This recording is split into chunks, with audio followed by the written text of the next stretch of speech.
Well, amid increasing political activities, where does the Catholic Church stand and how should the faithful respond? To answer that, we are now joined by Father Jerome Ceciliano, Executive Secretary of the CBCP's Committee on Public Affairs. Good morning, Father, and thank you so much for joining us this Monday morning on Morning Matters. Hi, good morning, and to the televiewers, magandang umaga din po sa kanilang lahat. Yes, Father. Well, it is the Holy Week already, and the Church has urged candidates to take a pause during this period. Tell us, Father, the significance of that and your message to candidates during this Holy Week. Well, as already told by the social action arm of the Catholic Bishops' Conference of the Philippines, there is also a need to somehow discern from among the candidates so that they can really be motivated on how really to serve the people. And I think this Holy Week commemoration of the Passion and death of Jesus should be enough also to give them some idea on how really it is to serve the citizenry. You know, when Jesus Christ offered his life, it is actually the highest form of service and sacrifice. And I guess the politicians should take from that. So they are venturing or entering politics not for personal gain or personal interests, but they are entering politics really to serve the people. A period for discernment and self-reflection. But Father, you also have the COMELEC saying that campaign is only prohibited on Monday, Thursday, and Good Friday. What are your thoughts on that, Father Jerome? Well, the COMELEC has already ruled, and so therefore the candidates are bound to follow that order coming from the COMELEC itself. And so those 2 days of respite should be enough for the candidates, I think, practically to rest, and at the same time to join also in some of the liturgical and sacramental celebrations in their churches. So perhaps this is also a time for them to pray and at the same time really to reconnect with loved ones. And then, of course, as mentioned already a while ago, to really deepen their understanding of the vocation that they have as politicians. So yung 2 days na yon, palagay ko naman ay sapat na rin para at least makasama yung mga kandidato din sa mga gawain ngayon sa mga simbahan.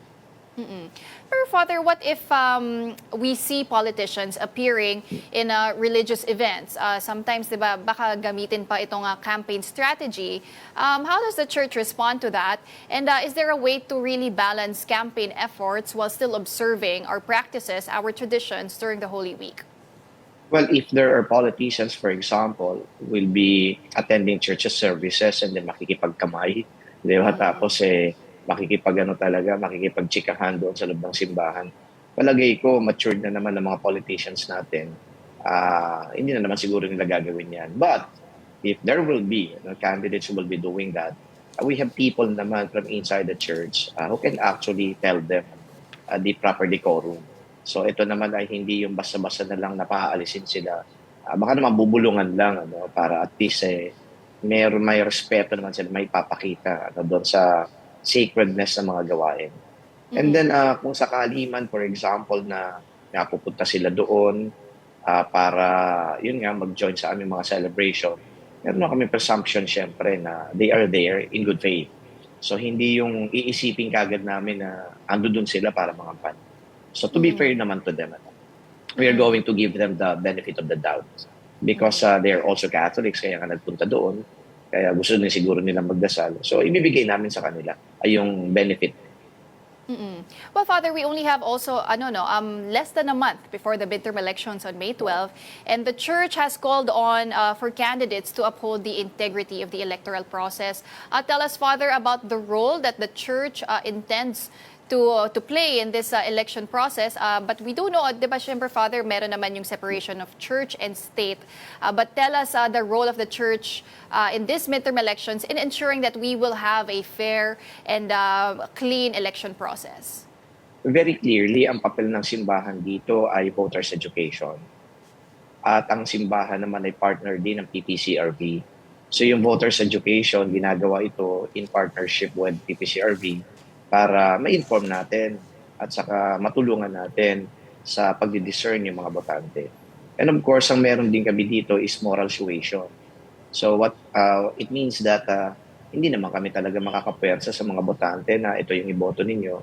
But then in our teachings, in our preaching, for example, pwede din naman kami na makapag-reach out dito sa mga botante para at least yung mga pointers na dapat din na matandaan, dapat din na ma-consider, ay mapapakinggan nila.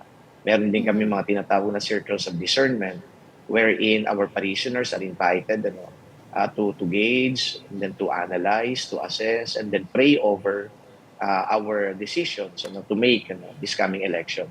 So ito lang ang mga papel na pwedeng gampanan ng simbahan. Perhaps some people may actually ask, pwede ba na ang simbahan na mag-endorse ng mga kandidato?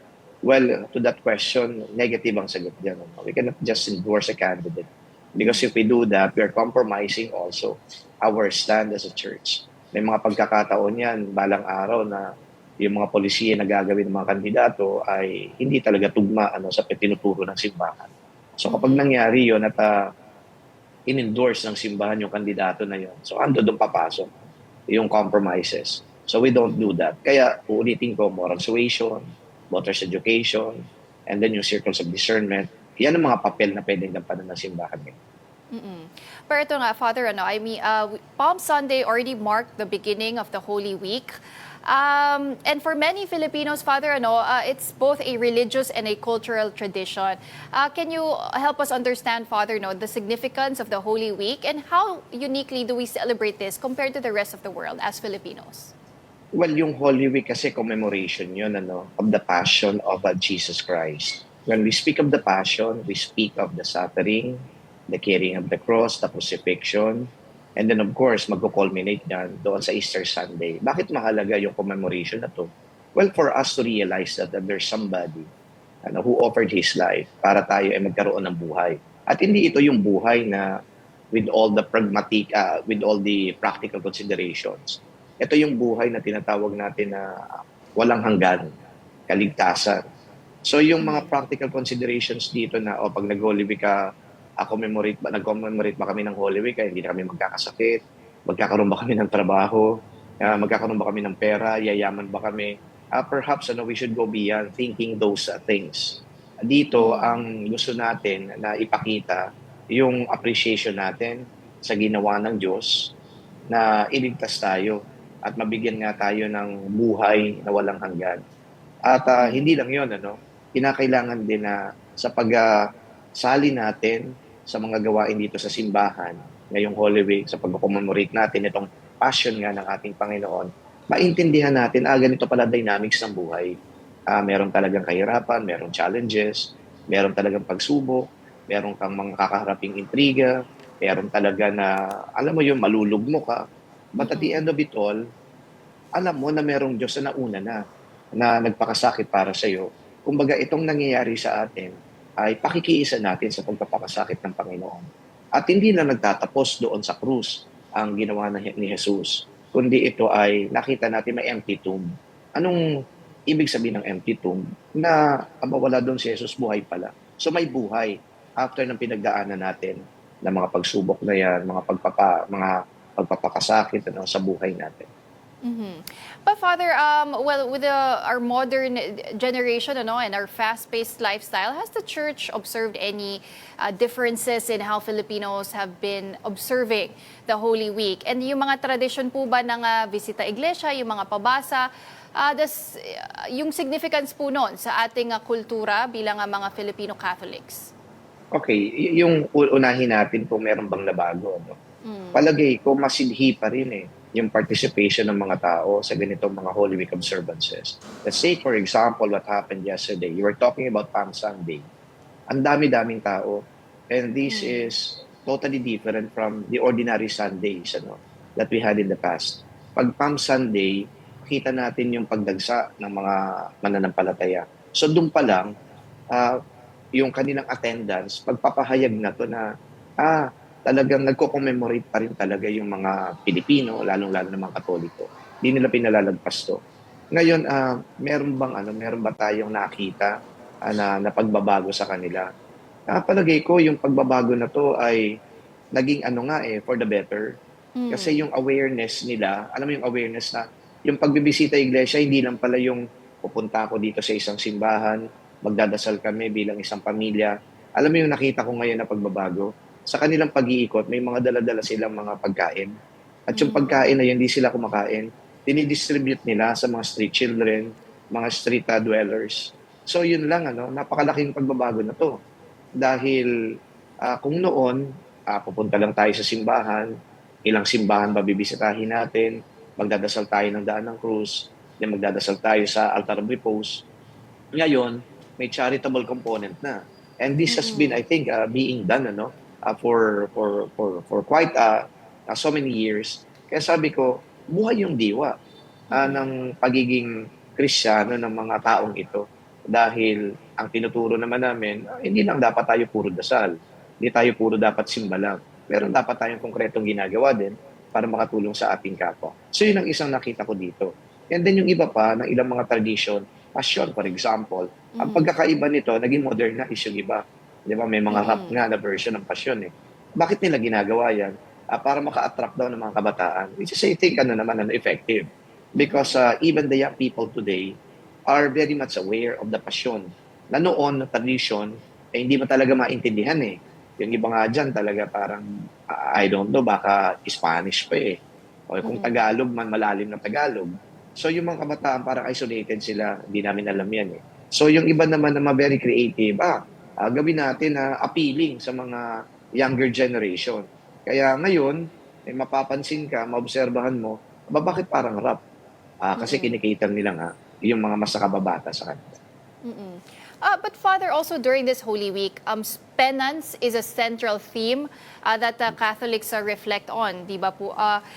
Nandyan po yung extreme acts sa Pilipinas, ay yung mga self-flagellation or yung reenactment ng crucifixion.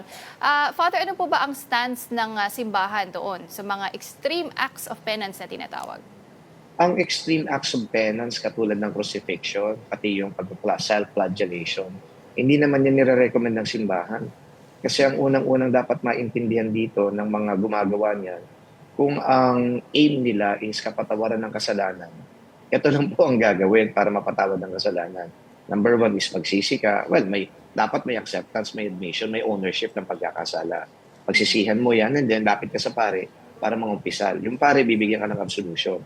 Right there and then, may kapatawaran na ng kasalanan na nangyari sa iyo. Okay, pero yung pagpapapako sa krus, hindi na naman dapat ginagawa yan kasi yung ginawa ni Jesus na pagpapako at pagkamatay sa krus, sobra pa sa sapat yun. Ang tawag namin dito sa theology, it's a once and for all sacrifice. Kaya hindi na dapat na ulitin. Kasi napatawad ka na sa kasalanan mo, tinubos ka na sa kasalanan mo, at naipagkalob sa yung buhay na walang hanggan. Ang pwede na lang gawin ng isang tao, yun nga, magsisi, may ownership, magsisi, punta ng pare ng umpisal para yung pagkakasala na yan ay mapapatawad. So we do not recommend it. We do not suggest it. Okay? Mahalaga na lang na yung other forms of sacrifice. Wag naman yung extreme. Ano yung other forms of sacrifice? Alam mo, nag-pilgrimage ka. Paano ka nag-pilgrimage? Huwag kang sumakay. Maglakad ka. Okay? Yung paglalakad mo, sakripisyo yun. O di kaya, mag-fast ka, mag-abstain. Ayan ay talagang ini-endorso ng simbahan, fasting and abstinence. And then, yung almsgiving, di ba, that's also a form of penance, na tumulong ka sa nangangailangan, magbigay ka ng pagkain sa mga nagugutom, o di kaya, sabihin na natin yung corporal works of mercy, mahalaga din ito. Bumisita ka sa may sakit, bumisita ka din sa mga nasa bilangguan. These are examples of sacrifices na pwedeng gawin ng isang mananampalataya. At kalimutan na natin yung pagpapasa ng krus, yung pagpapapako sa krus, then yung self-flagellation nga na binanggit pa kanina. Well, and finally, Father, as we observe Holy Week this year, what are some questions that Filipino Catholics can ask themselves during this period, and what does the CBCP hope Filipino Catholics will take away from this year's Holy Week? Okay, very basic siguro yung tanong, how am I as I relate with my God? Okay, how is my relationship with God? Di ba?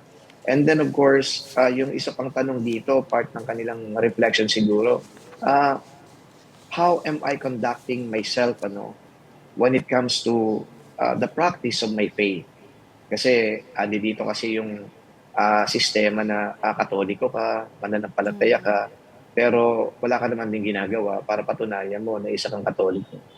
Ito nga, i-relate ko na lang din sa election. Ang usual na sinasabi ng mga tao, o bakit yan, magnanakaw yan, babaero yan, galing naman yan sa Catholic schools. O hindi ba tinuruan yan? Di ba? So ganun ang usual na thinking nila. Well, hindi po kami nagtuturo na magnakaw ka. Hindi kami nagtuturo na mga lunya ka.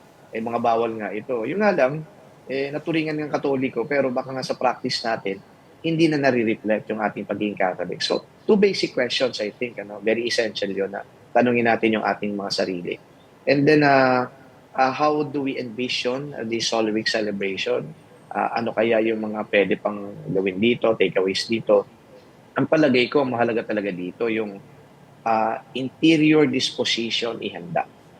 At ano yung interior disposition na to na katulad ng ginawa kahapon sa Palm Sunday celebration, are we ready and open to have Jesus enter into our life? And ano yung implication niyan in a more practical sense? Kasi kapag bahagi ng buhay mo si Jesus, abay, bakit ka naman gagawa ng mga kalokohan sa kapwa mo? Okay, bakit ka gagawa ng mga bagay na hindi ayon sa dikta at turo ng Diyos mo? So palagay ko kapag halimbawa ito ay nasagot natin, na-imbibe natin, and unti-unti patungo doon ang direction natin, baka maging maganda ang mundo na ginagalawan natin. Well, we truly appreciate your time and insights. Father Jerome Ceciliano, maraming salamat po for joining us this morning on Morning Matters. That was Father Jerome Ceciliano, Executive Secretary of the CBCP's Committee on Public Affairs. Maraming salamat po. Thank you.